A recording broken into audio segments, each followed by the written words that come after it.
सरस्वत्यै नमः। श्री वेद पुरुषाय नमः। ध्येयं सदा परिभवग्नमभीष्टदोहम्। जय श्री राम।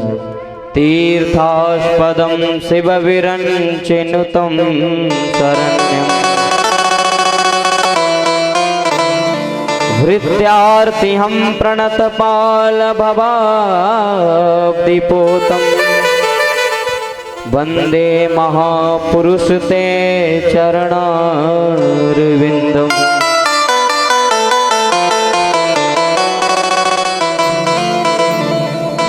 नारायणं नमस्कृत्य नरं चैव नरोत्तमम्।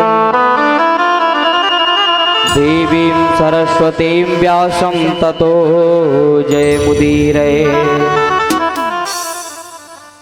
ध्यानमूलं गुरुमूर्तिं पूजामूलं गुरुपदं। मन्त्रमूलं गुरोर्वाक्यं मोक्षमूलं गुरुकृपा। श्री राधे मेरी स्वामिनी, मैं राधे को दास। जन्म जन्म मोह दीजिए, श्री वृंदावन को बास। बोली श्री वृंदावन बिहारी लाल की, श्री नैमिषनाथ भगवान की, श्री राधा रानी सरकार की।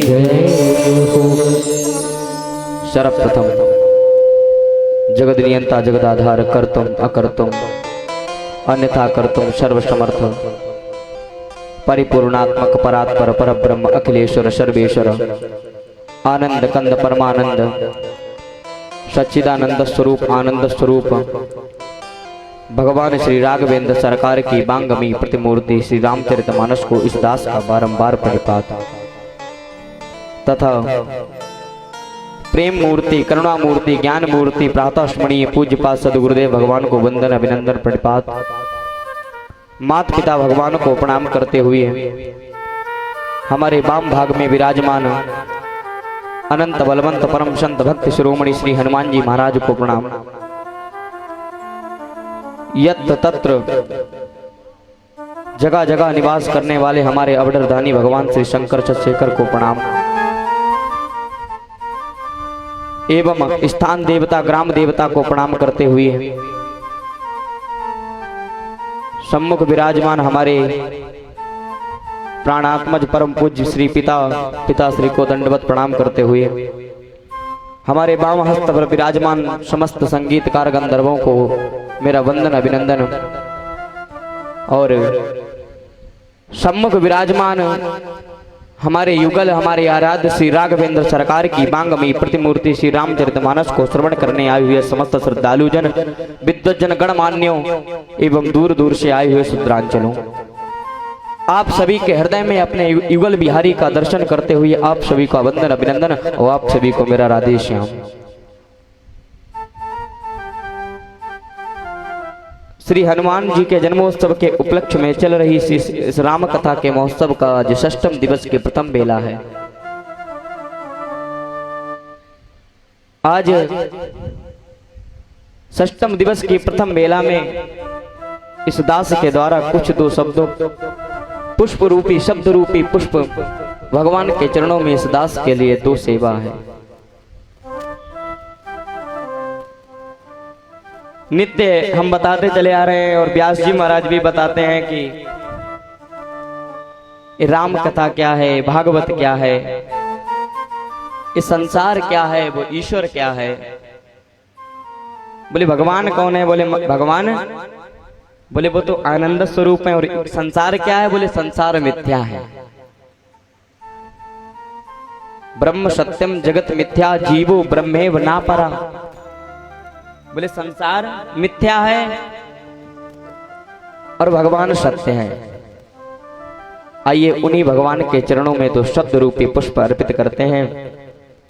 फिर मैं भी कुछ कथा के लिए दो पुष्प अर्पित करूंगा। श्री राम जय राम जय राम जय जय राम। श्री राम जय राम जय राम जय जय राम। श्री राम जय राम जय राम जय जय राम। श्री राम जय राम जय राम जय जय राम। श्री राम राम राम जय राम राजा राम। श्री राम राम राम जय राम राजा राम। श्री राम राम राम जय राम राजा राम।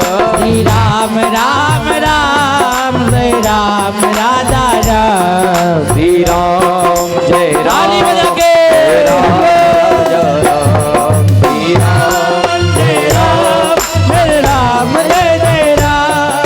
श्री राम जय राम जय राम जय जय राम।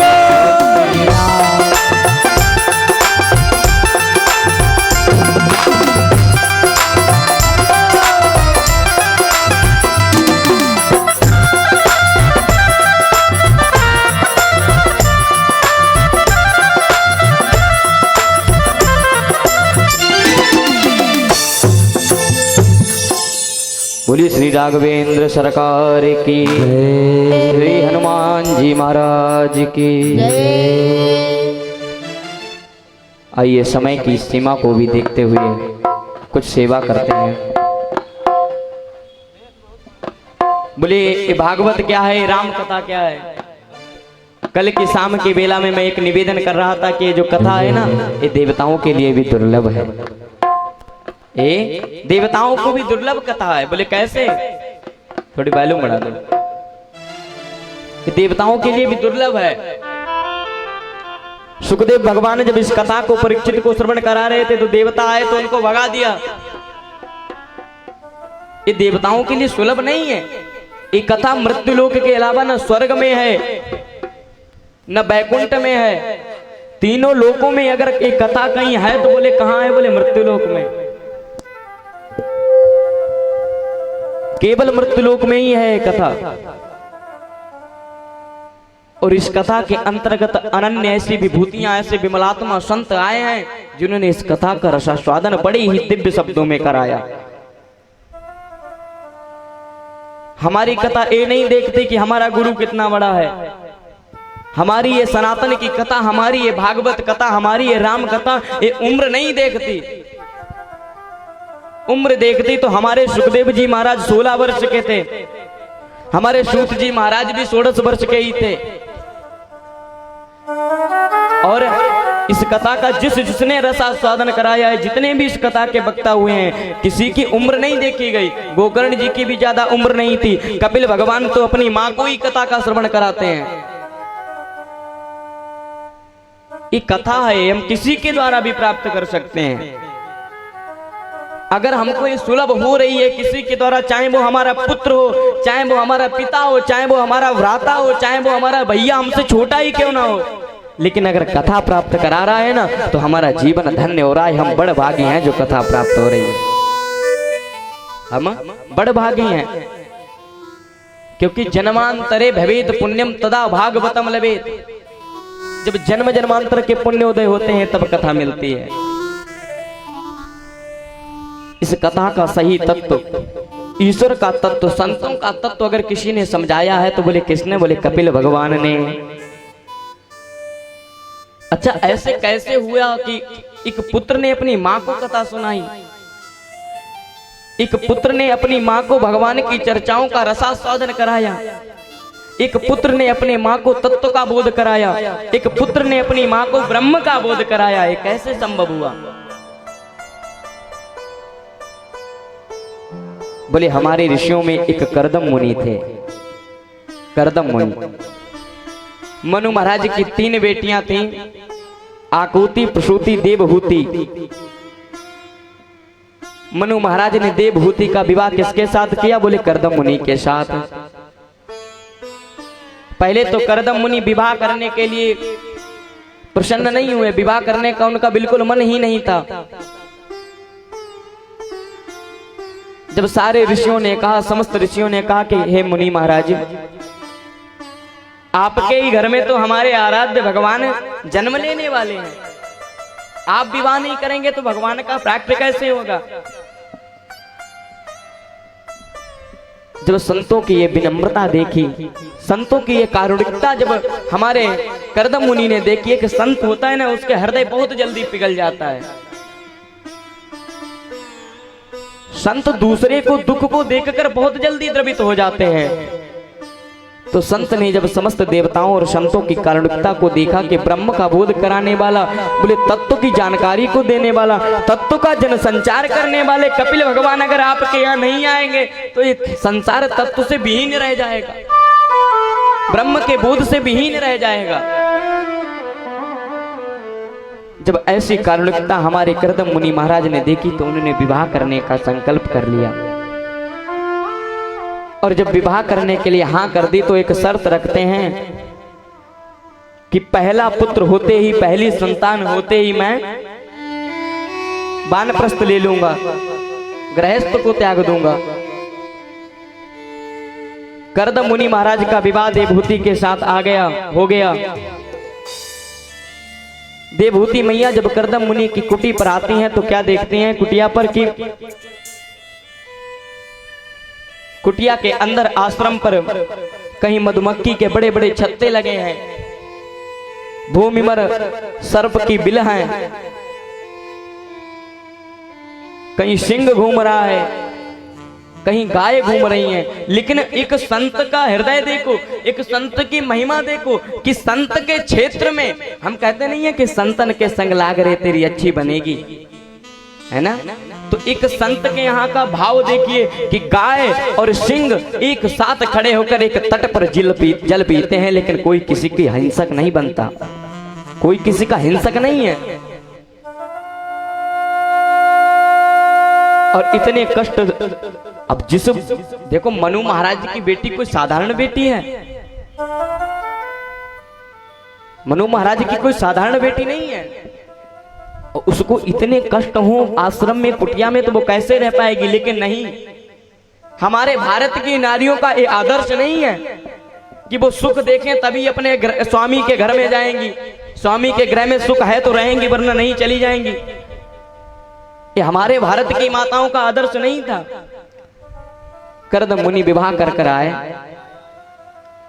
उसके बाद महाराज जी ने अपनी समाधि धारण कर ली और देवहूति माता निरंतर उनकी सेवा में लगी रही। सेवा करते करते उनका शरीर भी मलिन पड़ गया, कांति फीकी पड़ गई, तेज विहीन हो गई, सुंदरता पता ही नहीं कहां चली गई।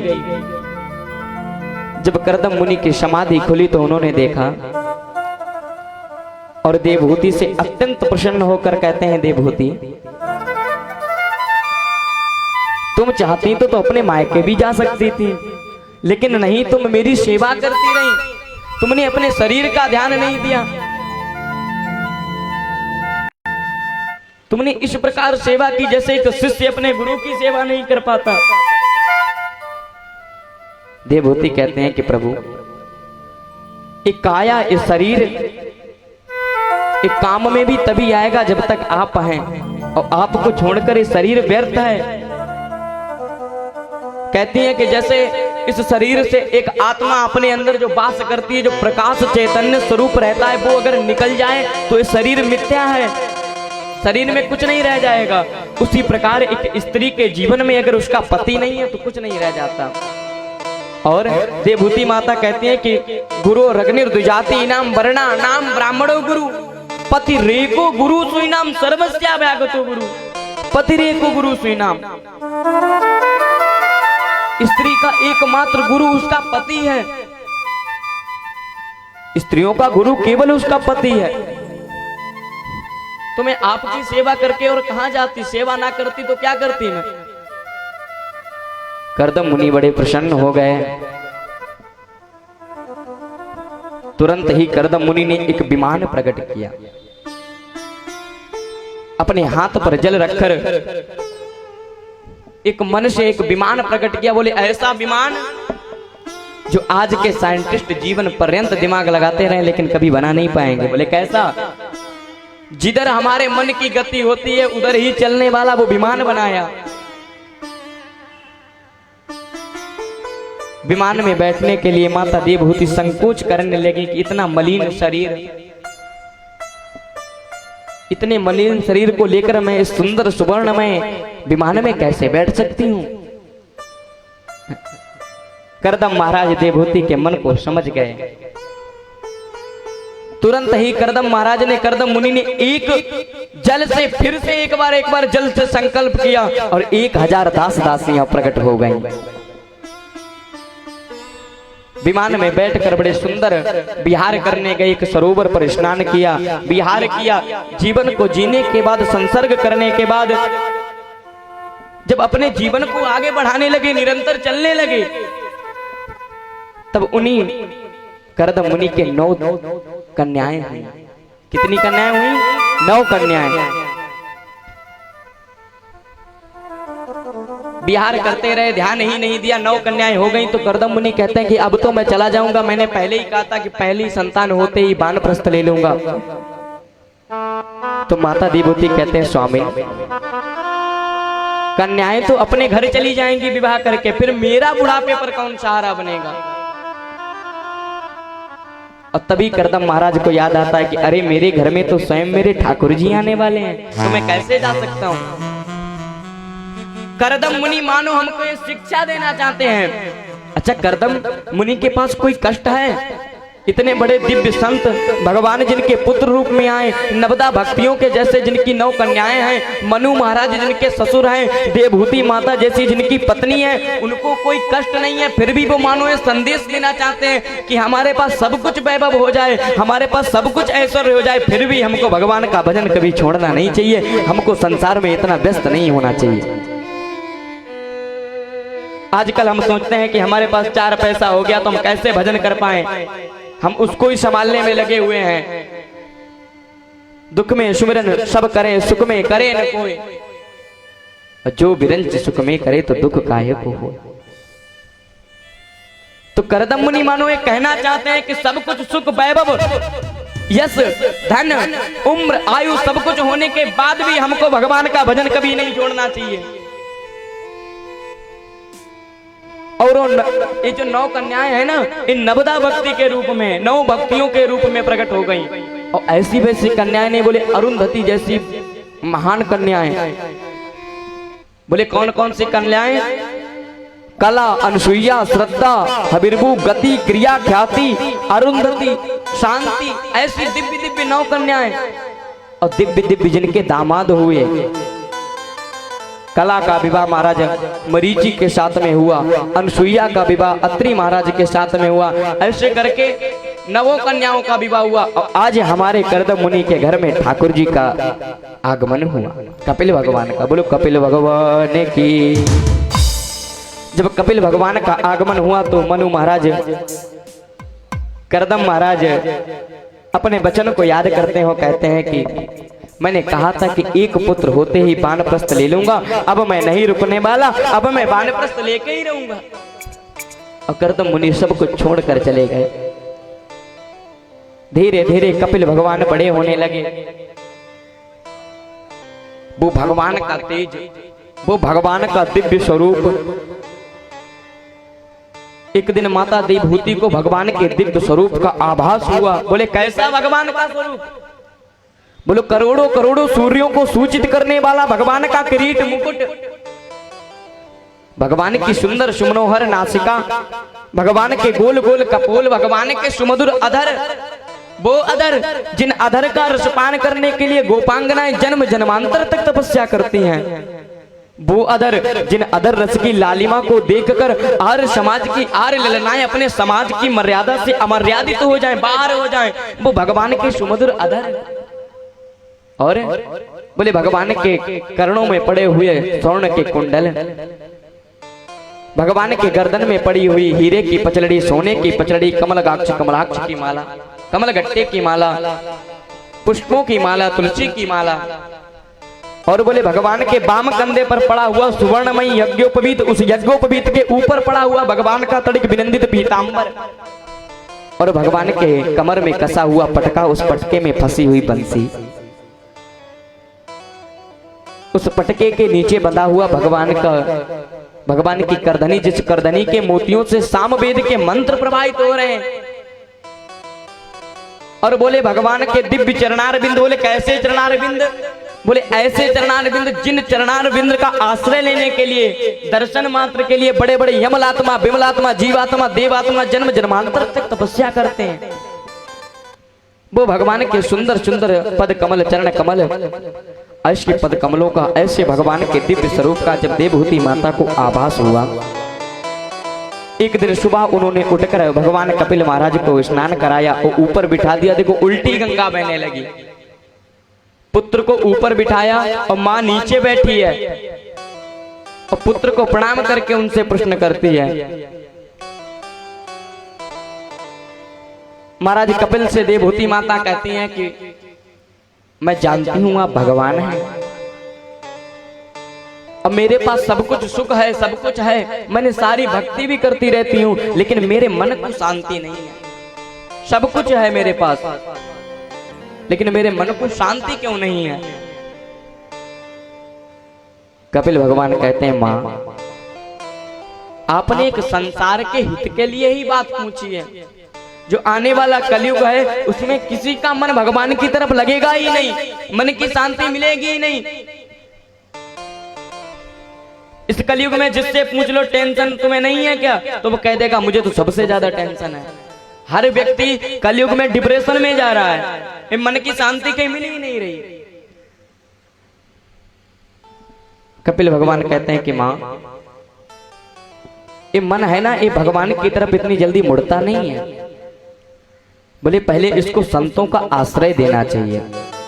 जैसे एक लोहा होता है तो लोहा मुड़ता है, कहीं नहीं मुड़ता है, लेकिन जब लोहे को गर्म करते हैं, हम तपाते हैं तो जिधर चाहे उधर मोड़ लें।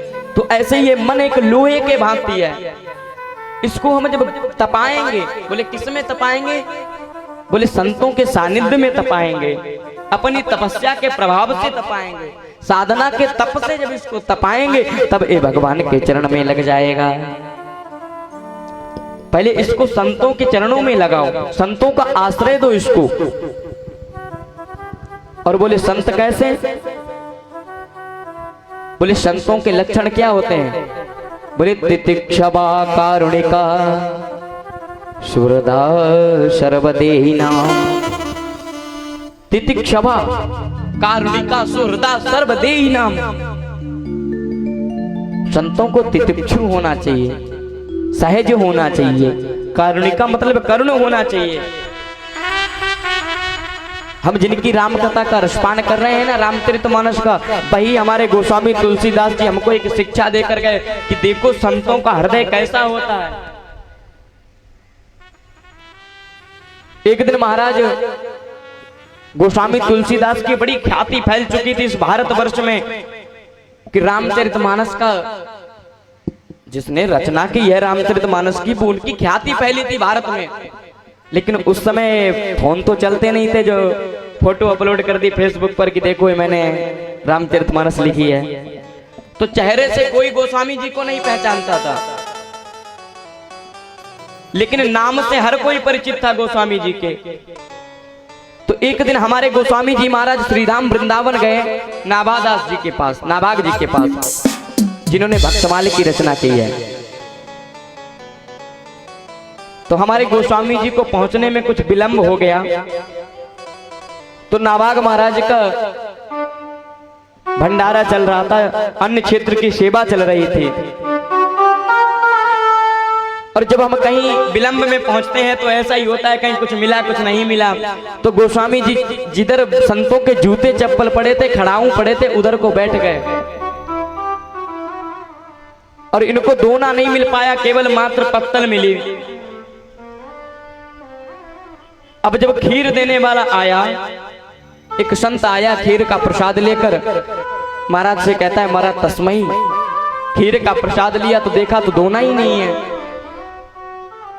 तो हमारे गोस्वामी जी का हृदय देखिए, उनकी करुणता देखिए, उनकी तितिक्षु देखिए,